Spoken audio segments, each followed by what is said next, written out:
So Zach, you're kind of a staple around here.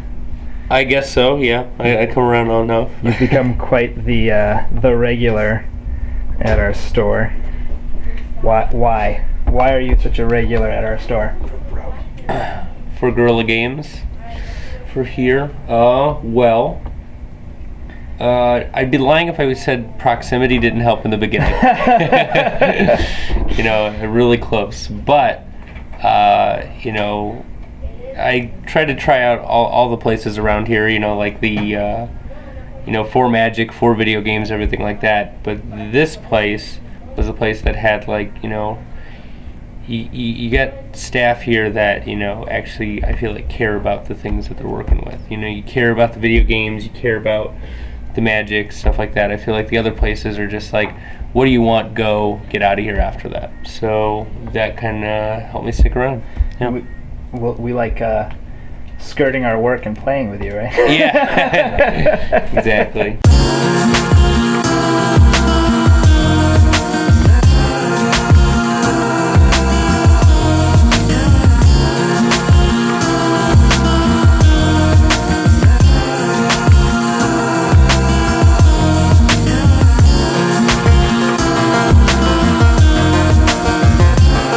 I was going to ask, though, for this, is it only Aether Revolt? Like, you can't do Kaladesh? No, you're getting 4 Aether Revolt and 2 Kaladesh. Oh, did you hide them away for it? Yeah, well, that's a story. So we had a box and a half of Kaladesh last week. Yeah. Someone must have built theirs already. And I was like, no one's going to buy Kaladesh with the Aether Revolt coming out. We sold out. And I didn't order any more. And so on... Wednesday. You buy a box from someone around here? On Wednesday, I was like, where's all of our Kaladesh? I was like, it's not here. I was like, what am I going to do? Because they had already delivered my delivery for the week. I was like, well, this sucks. So I was scrambling. And we were about to be like, okay, fine. The first week is all Aether Revolt. And then after that, you can. We were even going to be like, you have to buy a Kaladesh your first week. Just right. To get it in there. Oh, man. But luckily, Steve came in. And I was just like, on the off chance, do you have a box of Kaladesh? And he's like, yeah, I got one. I was like, can I borrow it until Wednesday? I was like, I will buy another one and give it back to you. He's like, yeah, no problem. So that's awesome. He brought it. Wow, that's hilarious that he just had a box of Kaladesh. So, Steve to the rescue. That's fantastic. Grab me some good stuff. I've been pulling some winners. I pulled a guy. There's a guy in the other day with his buddy who was buying Magic, and he didn't play. We were talking, talking Magic, and we were talking about Eternal Masters and how there's some really expensive cards in there. And he's like, I don't play, but what the heck, I'll gamble. Let's see if I get a good one. Yeah. He pulled, what was it? It was, I don't know, it was a $90 card. All right, then. I was like, well, lucky you. I wonder if it was the land, Aracos? No, it wasn't a land. I don't remember which. But yeah, there's some good stuff in there. I got my Monocrypt, so, I don't know, and 2 Sensei's Divining Top, so. I think I won on my Eternal Masters pool, so I'm done with it.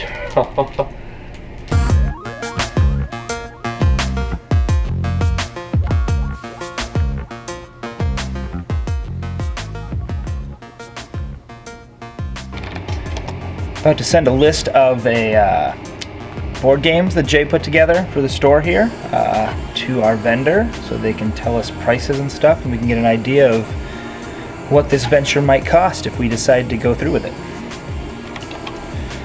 I really feel like board games could fit well. I've never done it before because I felt like we didn't have enough space. But looking at it with the guys here, I think, if we combine some stuff that really could be combined and just consolidated some of our other product, we totally could fit in a bunch of board games if we wanted. We did try we tried Monopoly and Clue and some of those at one point. The Zelda one sold, but that's because Zelda sells no matter what it is. So the other ones didn't. So I've been a little hesitant to get into board games, but I feel like if we get a wider variety of some of the more popular board game stuff that board game players play, it'd be really cool. And then we could run board game nights and stuff at the store here too. But we got to figure out the cost and everything before we just jump in. yeah, so that's what we're doing.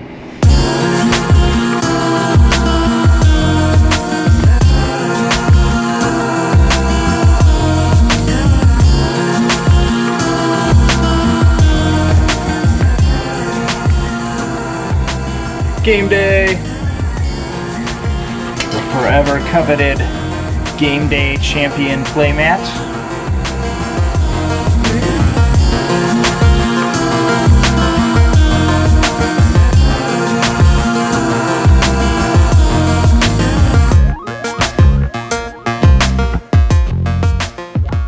So many people are now asking for PlayStation VR. Really? Yeah, I don't know if that's something you can get, but I I've haven't been getting even tried. calls every time I work here about like, hey, do you carry the PlayStation VR? Because I haven't gotten any. Have you got any? Wow. All right. I've been asked a ton. I've been Maybe asked those like a Monday ton. nights, everybody's jonesing for some VR. Yeah.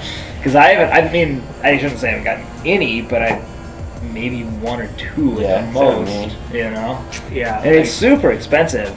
That's the thing. I think people are curious about it, but they're not. but as soon as they go, oh my gosh, this is as much as a brand new console, they're gonna go, no. But even still, we should also try to like see if we can get a copy from the store, and then see if people do get interested in that.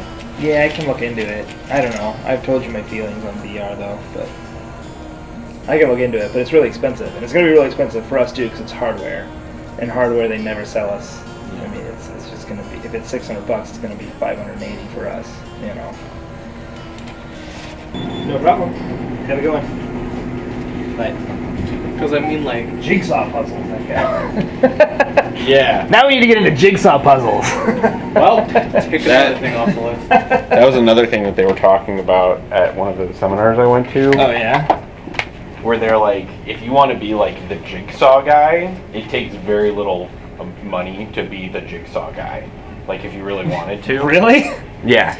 Like if you just are like, if you're just like, I just want a stack of jigsaw puzzles that's this high, and some guy said, he's like, yeah, in my store we do like a spiral of different jigsaws, and people think that it's like the coolest thing ever.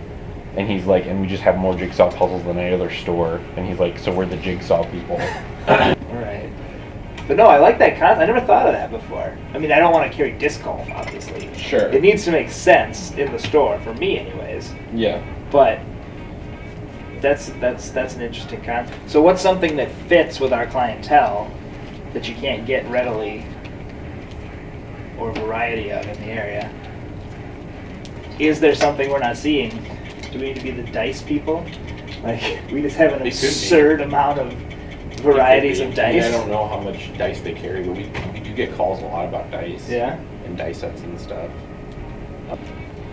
Like, I thought about getting, like, trying to get scuffed gaming stuff in here, because you can't get that anywhere except online. But that stuff's like, the wholesale prices are worse than new games, so it's like, that's not something we want to get into. We tried at one time carrying, like, the Jinx line of t-shirts and stuff. That did okay, but I feel like you just go to Hot Topic and get, you know, the same kind of stuff, that kind of stuff. Like we were in LA, we were like the paint store. Like we had every different color of like miniature paint that you could ask for in the area. Right. So everybody came to us for paint. You could, I don't know. You could be like the card sleeve guy.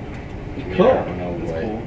I still think like that was the other big thing is we had like our card sleeve wall was like from there to there. Oh wow. And it was like every different color you could think of, and then like every different printed thing that I could find through a distributor. People like that? You sold a lot of card sleeves? I mean, we would go through like our pro mats, we would usually sell through, I would have to do probably about $200 to $300 restocks every 2 weeks or so, just for the pro mats. And then for the Legion stuff, I would usually have to restock that like probably about the same, like about every month or so. Interesting. All right, well, yeah, no, that's a concept to think about.